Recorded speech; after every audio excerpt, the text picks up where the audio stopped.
श्री गुरु नमः श्री दक्षिणामूर्तये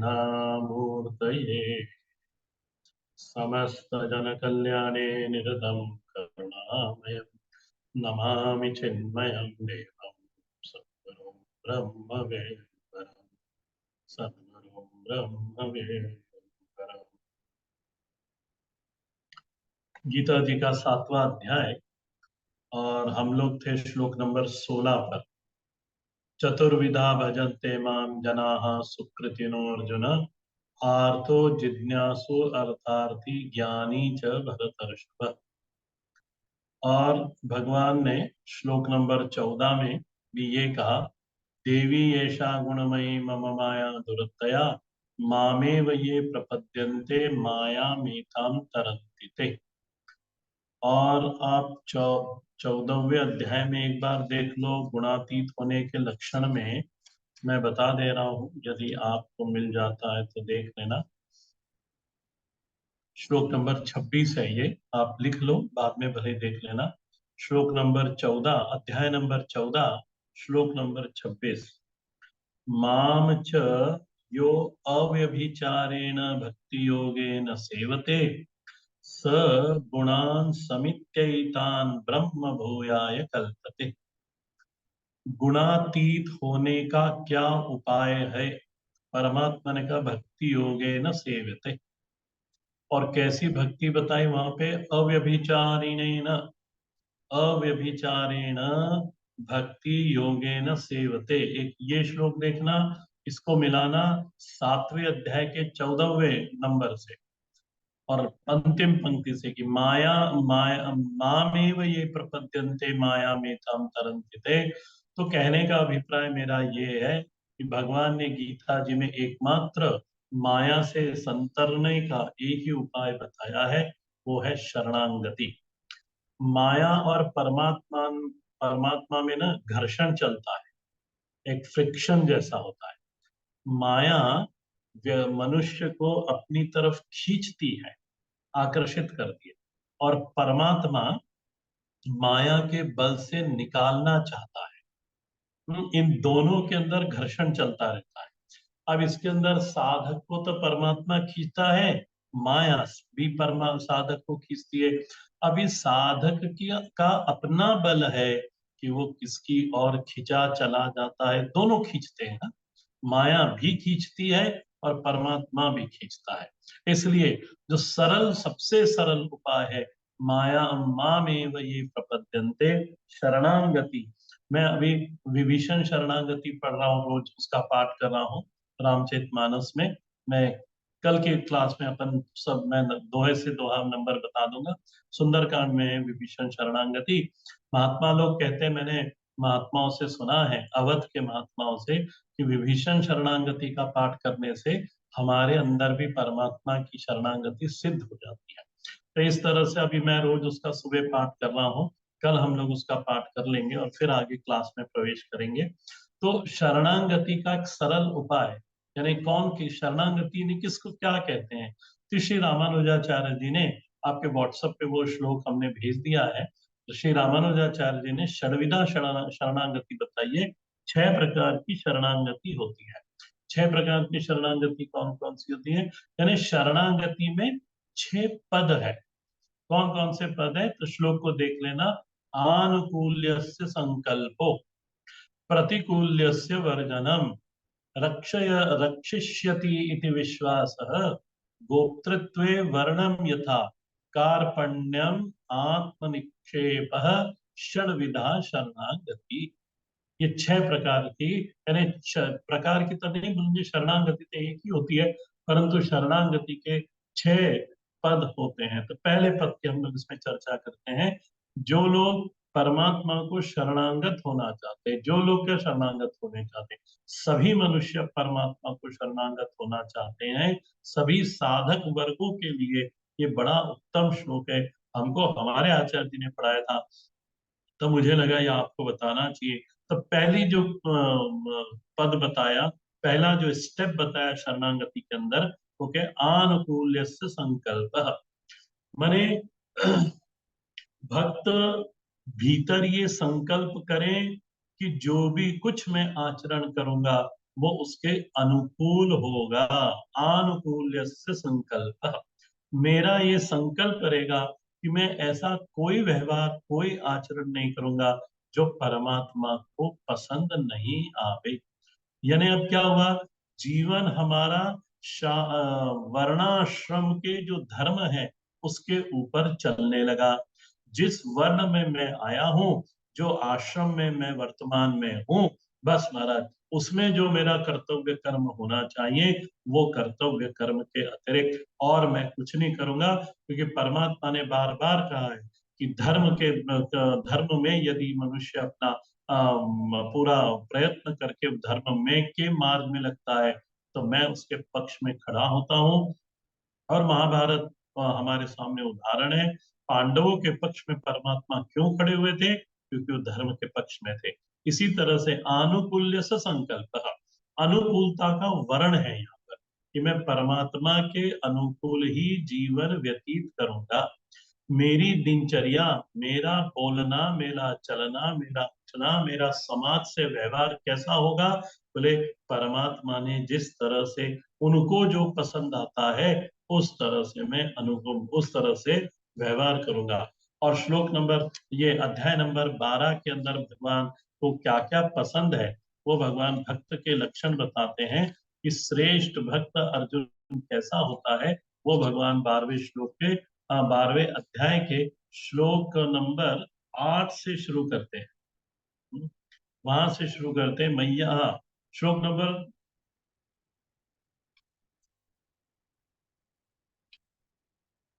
12वें अध्याय के श्लोक नंबर है यहाँ पर अद्वेष्टा सर्वभूतानां।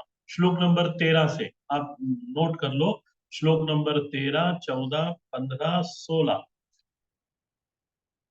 17, 18, 19, फिर तो पूरे आखिरी में 20 तक। ये भगवान ने भक्त के लक्षण बताए। उसमें सबसे पहला उन्होंने लिख दिया अद्वेष्टा सर्वभूतानां मैत्रे करुण एवच निर्ममो निरहंकार समो दुख सुख क्षमी संतुष्ट सततम योगी यथात्मा दृढ़ निश्चय मय्यार्पितो मनोबुद्धि मत भक्ता समे प्रिया। इस तरह से भगवान ने भक्त के यहाँ पे लक्षण करें। अच्छा, यही लक्षण भगवान ने वापस 13वें अध्याय में भी करे। हाँ? 13वें अध्याय में भी भगवान लक्षण बताते हैं कि किन व्यक्तियों को, किन साधक को क्षेत्र और क्षेत्रज्ञ का ज्ञान होता है। ज्ञान तो उन्होंने एक पंक्ति में बता दिया, पर उस ज्ञान के लिए भूमि तैयार करने के लिए भगवान ने श्लोक नंबर 11 से लेकर श्लोक नंबर 18 तक 13वें अध्याय में वहां पे भी इन्हीं लक्षणों का उद्घाटन करा है कि मुझे क्या पसंद है क्या मुझे पसंद नहीं है। तो पहली शर्त ही, पहला वर्ण क्या हुआ? आनुकूल्य संकल्प। दूसरा वर्ण में उन्होंने कहा प्रातिकूल्यस्य वर्जनम। जीवन में किसी प्रकार ऐसे कर्म ना हो मेरे से, ऐसी वाणी बोली न जाए जो परमात्मा के प्रतिकूल हो, उनको पसंद नहीं आती ऐसी बोले मैं वाणी नहीं बोलूंगा। ऐसी दिनचर्या मेरी नहीं होगी, ऐसा मेरा समाज के साथ परिवार के साथ ऐसा मेरा व्यवहार नहीं होगा। तो प्रतिकूलता का निषेध यानी अब जो भी मेरे से कर्म होगा वो विहित कर्म ही होगा। आनुकूल्यस्य संकल्पो प्रातिकूल्यस्य वर्जनम। गोप गोप गोप्तृत्व वर्णम यथा। और हमेशा मैं किसका वर्ण करूंगा? बोले गोप्तृत्व का अर्थ हुआ संरक्षण, परमात्मा का ही आश्रय लूंगा। इतर अब मेरे जीवन में कोई आश्रय रहेगा नहीं। अब आश्रय लूंगा तो केवल और केवल परमात्मा का ही आश्रय जीवन में होगा। मैं उन्हीं के संरक्षण में अपना जीवन व्यतीत करना चाहता हूँ। अब मेरे जीवन में और किसी का भी आश्रय नहीं। क्योंकि ना, मनुष्य योजना तो बहुत सारी बनाता है। मनुष्य योजना बनाता बहुत सारी है, परंतु जो भक्त होता है ना, वो योजना तो बनाता है पर परमात्मा के आश्रय बोध के साथ जीवन में जब योजनाएं बनती हैं तो वो योजनाएं सफल होती दिखाई देती है। और अच्छा, ये भी थोड़ा सा विचार करना कि आज तक जो जीवन में जो भी कुछ हुआ है, क्या सब मेरी योजना का ही परिणाम है? कभी ऐसा विचार करना अपने जीवन को लेके, क्योंकि जो भक्त होता है ना, वही सबसे बड़ा ज्ञानी होता है, और जो ज्ञानी होता है वही भक्त हो सकता है। और ज्ञान के अंदर विचार की अति आवश्यकता होती है। तो विचार करके देखना कि मेरे जीवन में जो भी कुछ हुआ है, वो सब मेरी योजना से हुआ है, ऐसा मनुष्य बोल नहीं सकता महाराज। यदि ठीक से वो विचार करे तो ऐसा कहना बड़ा कठिन है कि जो भी कुछ हुआ वो मेरी योजना के अनुसार हुआ। जो भी कुछ हुआ परमात्मा की योजना के अनुसार हुआ, और वो मेरे लिए सबसे अच्छा है। ये तो गोप्तृत्व वर्णम यथा आत्मनिक्षेप कार्पण्य आत्मनिक्षेप। और फिर उन्होंने कहा कि हमारे अंदर दीनता की भावना होनी चाहिए। प्रभु आप सर्वज्ञ हो, मैं बोले अल्पज्ञ हूँ, और मैं दीन हूँ प्रभु, आप दीन बंधो हो।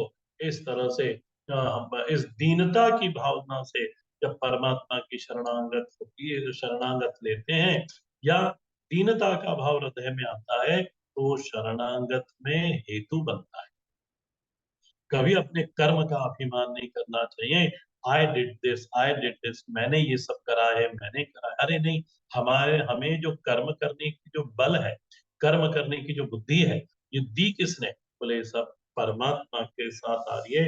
इसलिए दीनता के भाव से परमात्मा के पास बच जाना चाहिए। और ये दीनता, दुर्बलता का जो अनुभव है, ये भक्ति में सहायक होता है। इस तरह से श्री रामानुजाचार्य जी ने आनुकूल्य से संकल्पो प्रातिकूल्य से वर्जनम रक्षयति विश्वास, ये पूरा विश्वास रख, कभी इस विश्वास में चोट ना हुए, ये विश्वास कभी धूमिल ना होवे कि परमात्मा मेरी रक्षा नहीं करते। निरंतर महाराज, निरंतर मैं इसको अनुभव करता रहता हूँ कि परमात्मा ने हमें हथेली पे रखा है। ये निरंतर, मैं तो क्षण क्षण ही अपने जीवन को देखा। घर में था तब भी, घर छोड़ा तब भी, कि परमात्मा अतिरिक्त और कोई हमको संभालने वाला नहीं। इस तरह से यह रक्षस्यति इति विश्वास गोप्तृत्व वर्णम यथा कार्पण्यम आत्मनिक्षेप षड्विधा शरणागति। अब देखना, ये जो शरणागति है, इसको, ये शरणागति कैसी है? ये गुण साधन ते नहीं हुई, तुम्हारी कृपा पावई कोई कोई। सुग्रीव जी ने ऐसा कह दिया कि महाराज जी, जितने भी गुण हमारे आचार्य श्री रामानुजाचार्य जी ने जो भी कुछ कहा है, बोले ये सब साधन से तो नहीं होते। प्रभु आप कृपा करो।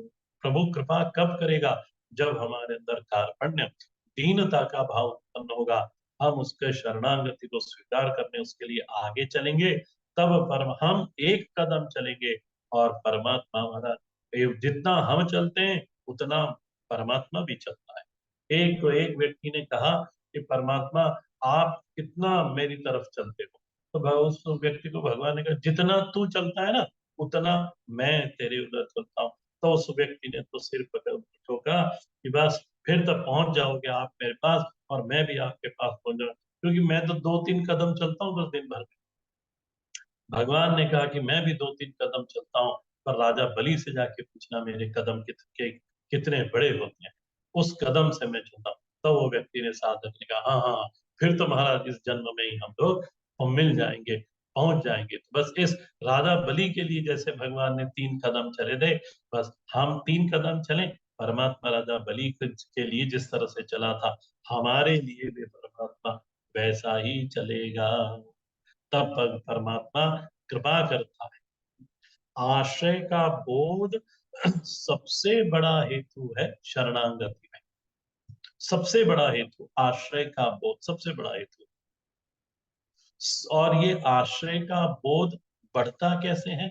ये संबंध बोध होना, आश्रय बोध निश्चित हो जाता है। संबंध बोध नहीं हो तो आश्रय बोध नहीं आता। ये देखना, ये सिद्धांत है। अच्छा, फिर संबंध बोध कैसे हो?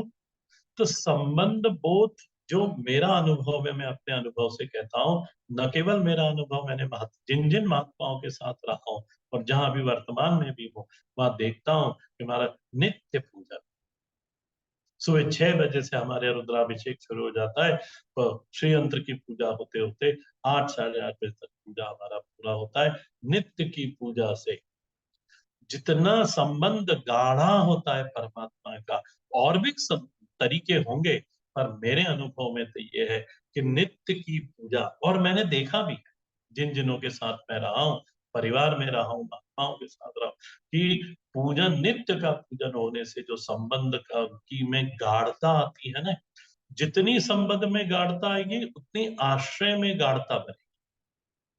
हम्म? ध्यान देना, इनवर्सली प्रोपोर्शन, मैथ्स की भाषा में, गणित की भाषा में बोले तो आश्रय बोध और संबंध बोध, ये दोनों इनवर्सली प्रोपोर्शन है। जितना संबंध बोध बढ़ेगा उतना आश्रय बोध भी बढ़ता चला जाएगा। अच्छा, यदि दर्शन की दृष्टि से देखें, इसके पीछे सिद्धांत क्या लगता है, तो आप देखना, इसको व्यवहार में भी आप लगा के देखना। मन हमारा, जो हमारा मन है ना, वो असंबंधी के प्रति आश्रित नहीं होता। इसको जरूर कहीं लिख लेना कि मन, मनुष्य का जो मन है, असंबंधी के प्रति आश्रय नहीं लेना चाहता।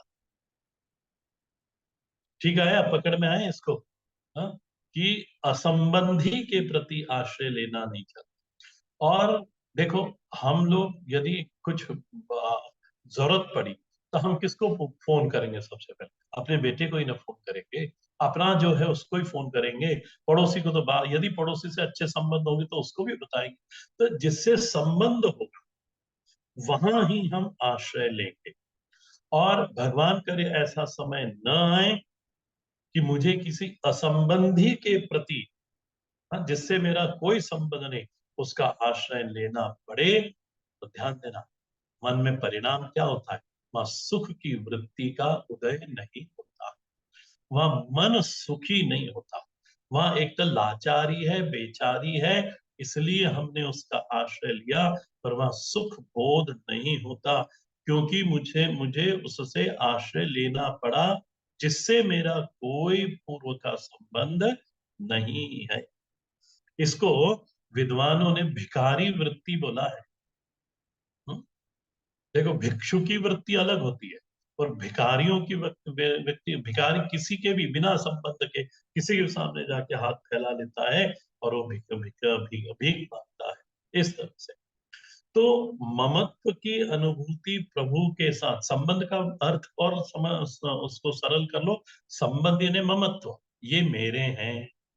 जैसे माँ की ममता पुत्र में कैसी होती है, उसी तरह से ममत्व की अनुभूति प्रभु के साथ जितनी गहरी होगी, जितनी गहरी अनुभूति होगी, उतना आश्रय बोध में सुख होता है, पराधीनता की बोध नहीं होता, पराधीनता वहां नहीं आती। जैसे एक उदाहरण स्वामी जी दिया करते थे कि हम जब अपने खेत में काम करते हैं, जुताई करते हैं, बुआई करते हैं, तो वह मजदूर होने का भाव आता है क्या, कि मैं मजदूर हूं? ना, वह मजदूर होने का भाव नहीं आता। क्यों? क्योंकि वो खेत मेरा है, मेरा संबंध है उस खेत के साथ। ठीक उसी तरह से ममता हो तभी विश्वास भी बढ़ता है। ध्यान देना, ममता हो तभी विश्वास भी बढ़ता है, तभी आश्रय बोध भी गहरा होता है। और संबंधानुभूति का जो हेतु है, माने जो तरीके हो सकते हैं, जैसे मैंने पहले भी कहा, बहुत सारे तरीके होंगे, पर मेरे को जो तरीका मालूम है और मैंने जो समाज में देखा है, साधु समाज में, घर के अंदर भी जो समाज देखा है, वो क्या, नित्य की पूजा, नित्य परमात्मा को पुष्प भोग इत्यादि करना। बोले धीरे धीरे धीरे धीरे धीरे उससे वो संबंध गाढ़ होने लगता है। और एक दिन पूजा नहीं हुआ तो फिर मन में तकलीफ होती है कि अरे आज हमारा पूजन नहीं हुआ, आज परमात्मा को पहले हमने निवेदित नहीं करा और हमको आज उसको खाना पड़ा, जल्दी होने का, और जो भी कोई कारण होगा, तो मन में को ग्लानि उत्पन्न होती है। मैं उनका हूँ, वो मेरे हैं, ये संबंधानुभूति में वृत्ति बनती है। संबंधानुभूति का परिणाम क्या? मैं उनका हूं, वो मेरे हैं। वैसे ज्ञान की दृष्टि में तो वास्तव में संबंध है ही, बिना परमात्मा के हमारा कोई अस्तित्व नहीं। बिना, यदि ज्ञान की दृष्टि से देखें, हाँ, कि परमात्मा के अस्तित्व के बिना तो हमारा अस्तित्व है ही नहीं, परमात्मा के अस्तित्व के बिना इस जगत का अस्तित्व तो है ही नहीं। परंतु ध्यान देना, ये जो संबंध है ना, वर्तमान में ये बुद्धि में स्टेब्लिश नहीं है अभी। ये संबंध बुद्धि में, यानी कहो तो लॉजिकली ये बुद्धि में बैठा नहीं है। इसलिए फिर हमें रोज की पूजा इत्यादि चाहिए और उससे हम अपना संबंध बढ़ाते हैं। तो हमारी साधना क्या बनी यहाँ पर, यदि इस शरणागति के लिए साधना क्या बनी, तो पूजा रोज होवे, रोज पूजा पाठ होवे, उनके बारे में कहा जाए, उनके बारे में सुना जाए, तभी मालूम ऐसा, तो तभी हमारे को ऐसा लगता है आज मेरी हाजिरी परमात्मा के सामने लग गई, ये भाव जागता है।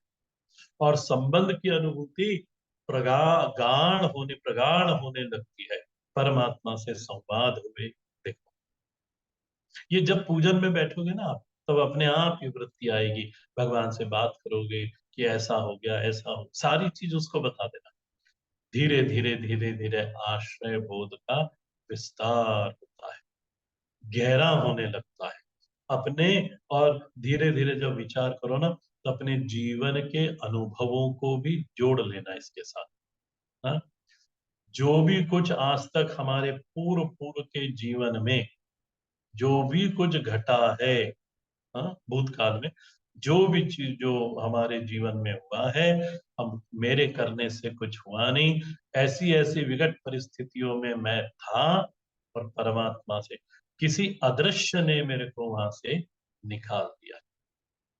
और जब इस तरह से संबंधानुभूति और अपने पूर्व के जीवन के अनुभवों को जब जोड़ते हैं ना, तो एक बहुत बढ़िया घटना घटती है जीवन में, जिसको बोलते हैं शरणागति। इसी को शरणागति बोलते हैं। पूर्व के में तो उस अदृश्य ने मेरी मदद करी थी, और वो अदृश्य कौन था मैं उसको जान नहीं पाया, परंतु आज मैं उसको जान पाता हूँ कि उनके बिना तो और कोई करने वाला नहीं। घट जाए तो बहुत अच्छा, यदि शरणागति जीवन में घट गई, सबसे बड़ी उपलब्धि है। और ध्यान रखना, ध्यान से सुनना इसको, यदि शरणागति नहीं घटी तो व्यक्ति फिर अपने अहम को लेकर जीता है। अच्छा, व्यक्ति अपने अहम से को लेकर जीता है, बेसहारा होकर व्यक्ति कभी नहीं जीता। हाँ? और यदि जीता भी है तो फिर इसकी विवशता है। इसी को कहते हैं विवेक की असफलता, कि हमको जीवन में आज तक इतना जीवन बीत गया, मुझे कोई आश्रय नहीं मिला। और आश्रय मिला भी तो कैसा मिला, जो स्वयं अनित्य है। इसको कहते हैं विवेक की असफलता। ध्यान देना, क्यों ऐसा बोल रहा हूं विवेक की असफलता, क्योंकि व्यक्ति को किसी न किसी का आश्रय तो लेना ही पड़ता है। आश्रय या तो परमात्मा का, भगवान का लेगा। यदि परमात्मा का आश्रय जीवन में नहीं सिद्ध हुआ, तो फिर वो लेता है, क्या होता है, कर्म का आश्रय लेता है। और महाराज, ये कर्माश्रय में अधर्म का आश्रय कब घुस गया, हमको मालूम नहीं पड़ता। हम्म? कर्माश्रय में अधर्म कब प्रवेश कर जाता है धीरे से, हमको स्वयं को मालूम नहीं पड़ता। विचार करके देखना, ये बिल्कुल आपको असंभव मालूम पड़ेगा कि कोई जीव बिना आश्रय के रहता हो। शकुनी का आश्रय क्या था, छल उसका आश्रय था। दुर्योधन का आश्रय क्या था, बल उसका आश्रय था। किसी का छल आश्रय होता है, किसी का बल आश्रय होता है, किसी का धन आश्रय होता है, किसी का संबंधी आश्रय होता है, किसी का मित्र होता है, और किसी का कर्म होता है। आश्रय तो लेना ही पड़ता है किसी न किसी का, बिना आश्रय के कौन रह सकता, कोई भी नहीं रह सकता। बुद्धि को आश्रय की जरूरत है। बाहर जैसे तैसे काम चल जाता है, परंतु महाराज बुद्धि को यदि आश्रय नहीं मिले ना, विचार करके देखना आप इसको, यदि बुद्धि में किसी का आश्रय नहीं हो तो मनुष्य अपने आप को इनसिक्योर फील करता है, वो भयभीत होता है। बुद्धि में यदि आश्रय बिगड़ भी जाए, आपने किसी का आश्रय लिया हुआ है, कर्माश्रय लिया हुआ, और वो कर्म करने की क्षमता अब मेरे अंदर रही नहीं, जो कर्म मैं 40 साल में करता था, आज वो 80 साल या 60 साल की उम्र में अब वो मेरे से कर्म, वो ताकत से कर्म होता नहीं। तो क्या हुआ, आश्रय जहां था, कर्माश्रय जो हमारे अभी तक जीवन में चला, वो बिगड़ने लगा बुद्धि में। शरीर में तो बिगड़ ही रहा, पर वो अब बुद्धि में मालूम पड़ने लगा कि अब ये कर्म जैसा पहले होता था वैसा अब होता नहीं। तो बुद्धि में क्या, बुद्धि भयभीत होने लगी। तो इसको विवेक की असफलता क्यों कहा, कह रहे हैं हम लोग, क्योंकि हमने उन आश्रयों का आश्रय लिया है जो स्वयं आश्रय की मांग करते हैं। देखो, और जो आश्रय नहीं दे पाते उन्हीं पर चित्त जाकर टिकता है। विचार करना, जैसे अभी मैंने कहा, छल है, बल है, धन है, संबंधी है, मित्र है, कर्म है, मनुष्य को ये सब है ना, ये सब बड़ी सरलता से वहां जाके उसका चित्त बिल्कुल ठीक तरह से ठहर जाता है कि हाँ, ये आश्रय के सही स्थान है। अच्छा विचार करो, एक प्रश्न यदि उठ, यहाँ प्रश्न उठ सकता है कि महाराज उनमें आश्रय इतना स्पष्ट क्यों दिखता है? हाँ, इसमें विवेक की हार क्या है? क्योंकि वो जो आश्रय है ना, वो प्रत्यक्ष दिखाई देते हैं। जैसे उदाहरण के लिए बोलता हूं, धन प्रत्यक्ष दिखाई देता है, उसके अंदर बाइंग कैपेसिटी है। देखो विचार करो, उसके अंदर बाइंग कैपेसिटी मनुष्य को दिखाई देती है, और इसलिए वो आश्रय लेता है। कल एक लड़का आया था मेरे पास, यहीं कलकत्ता में, मैंने आया था बड़े महाराज जी के पास, और मेरे से उसे मेरे को कहा, स्वामी जी मेरा एक ही ध्येय है इस जीवन में, मेरे को खूब पैसा कमाना है, खूब पैसा कमाना है। वो एमबीए क्लियर करना चाहता था, टॉप 10 कॉलेजेस जो भारत में है उसमें वो एडमिशन, बाहर नहीं जाना चाहता था। तो उसने मेरे को साफ कह दिया कि मैं एमआई में अहमदाबाद की तो कल्पना नहीं करता, उसके लिए मैं तैयारी नहीं करूंगा, मैं कहीं पे भी, बोले मैं तो बस एक काम करना चाहता हूँ, खूब पैसा कमाना चाहता हूँ, खूब पैसा। तो काय का आश्रय है वहां पे? धन का आश्रय। क्यों है? उसमें बाइंग कैपेसिटी दिखाई देती है। अच्छा, जिस ईश्वर को शास्त्र बताते हैं, क्योंकि महाराज वो प्रत्यक्ष नहीं दिखाई दे रहा है, ईश्वर की जो अपरोक्षता है, सॉरी, ईश्वर की जो परोक्षता है, वो परोक्षता में परेशान है वो व्यक्ति, वो परेशान करती है, क्योंकि शास्त्र बोलते हैं पर वो दिखता कहीं नहीं है। साधक को उस परोक्षता को मिटाना चाहिए अपने जीवन में। तो इस साधना ये कैसे मिटाएगा वो उसको? जो जीवन में परम शास्त्र बोल रहे हैं और ईश्वर की परोक्षता दिखाई दे रही है, उसको कैसे मिटाना चाहिए? तो सबसे पहले तो उसको अपने पूर्व के जीवन का अनुसरण करना चाहिए, उस पर विचार करना चाहिए, उसको अवलोकन करना चाहिए कि मैं कैसे कैसे परिस्थिति से निकल के आ गया, किस अदृश्य शक्ति ने मेरी मदद करी थी। पहले तो उसको मिलाए, कौन सा था, धीरे धीरे धीरे धीरे उन पे विचार करे, जीवन में आस्तिकता लावे, परमात्मा की तरफ भरोसा लावे, विश्वास लावे, थोड़ी परमात्मा को के सामने जाके प्रणाम इत्यादि करे, जीवन में आस्तिकता का भाव लाए। अभी लाओ तो तुम पहले, क्योंकि अध्यात्म का मार्ग ऐसा ही है कि पहले आपको घुसना पड़ता है, अनुभव बाद में होता है। ये कोई केमिस्ट्री नहीं है कि पहले आपको प्रूफ करो फिर आप बोलते हो हैंड्स प्रूफ कि ये वाला पाउडर है। केमिस्ट्री तो है नहीं है।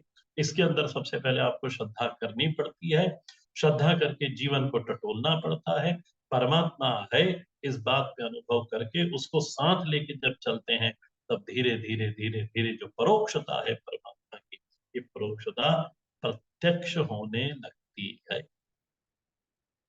तो आश्रय बोध और संबंध बोध हो तभी व्यक्ति, अब सीधे हम अपने आप आ जाए कि तब व्यक्ति का जब संबंध बोध होता है, धीरे धीरे धीरे आश्रय बोध उसका बढ़ता है, तब जब उसके जीवन में तकलीफ होती है ना, कुछ परेशानी उत्पन्न होती है, तब व्यक्ति आर्त होता है, तब भगवान को पुकारता है, आवाज देता है, मांग करता है मदद की।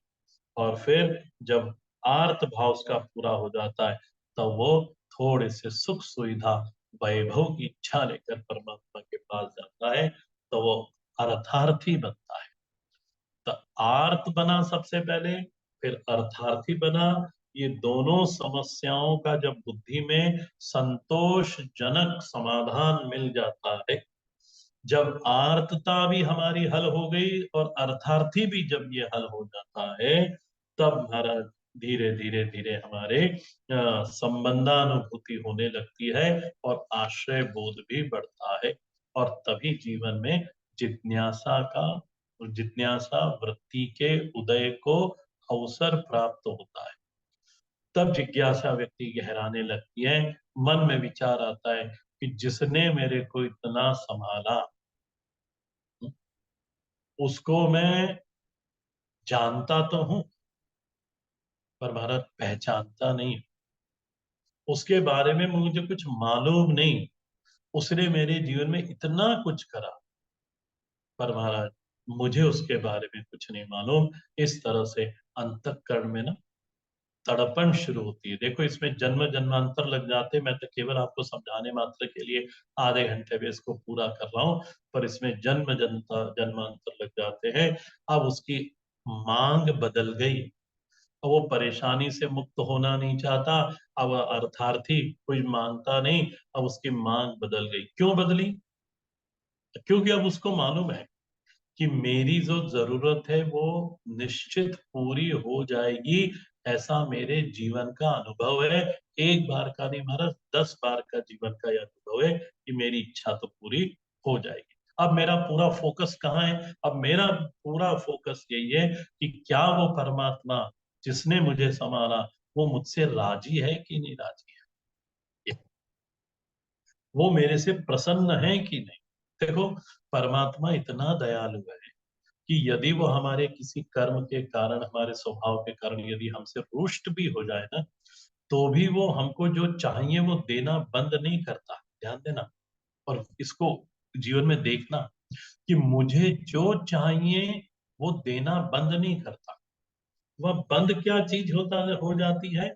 तो प्रेमानुभूति, अनुग्रहानुभूति, ये दोनों चीज बंद हो जाती है।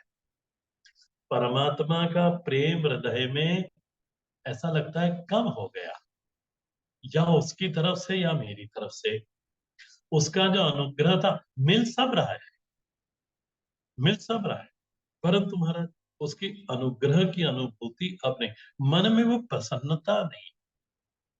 जब इस तरह का उसको जो किसी चीज में प्रियता का अनुभव नहीं होता, तब है ना उस साधक का अंतःकरण खिन्न हो जाता है, वो परेशान हो जाता है। इसलिए साधक को सावधानी से अपना जीवन व्यतीत करना चाहिए। शरणागत को केवल प्रभु से प्रेम है। अब साधक का जीवन अपनी स्वयं की पसंद नापसंद से नहीं चलता। अब स्वयं की पसंद नापसंद से उसका जीवन उतना अनुशासित नहीं है। अब जो भक्ति का स्वरूप बनेगा ना उसके जीवन में, उसको कहते हैं प्रेमा भक्ति। बस, प्रेमा भक्ति। भक्त के चित्त में कोई आग्रह नहीं महाराज। अब तक केवल आपके लिए ही मेरा आग्रह है। एन केन प्रकारे मन कृष्ण निवेश, मेरा एन केन प्रकार से आपके अंदर, आपके इसमें चित्त मेरा पूरा रम जाए महाराज। प्रेमा भक्ति है, और मेरे को अब कुछ भी नहीं चाहिए।